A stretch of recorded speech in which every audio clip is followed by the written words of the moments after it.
thing that I would like to share with you is my lipstick. My one and only lipstick, Maybelline, na matte lipstick, and hindi talaga ako umaalis ng bahay na walang lipstick. I'm not fan of makeups kasi hindi talaga ako marunong makeup. And one thing about me is, ayoko ng ibang kulay. I just only want a red one.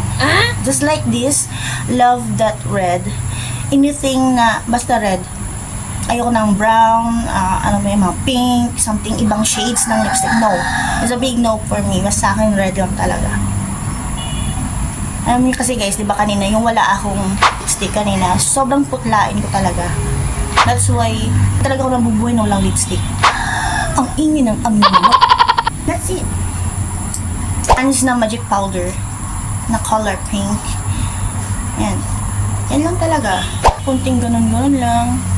Pagkatapos natin mag-cream, mag-sunscreen, ito yung pinakalas kong nilalagay. Kasi, syempre, sa operation tayo, lumalabas tayo ng bahay. Hindi maiwasan na sobrang, di ba? Ang dami ko na ng mga eye bags. Tayo, expose tayo sa init. Expose tayo sa pawis.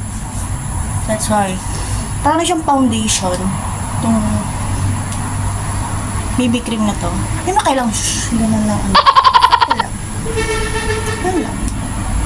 Ganun lang ang aking ginagawa. And this is my one and only weapon before I go out, before I face the world. Okay, that's all for today.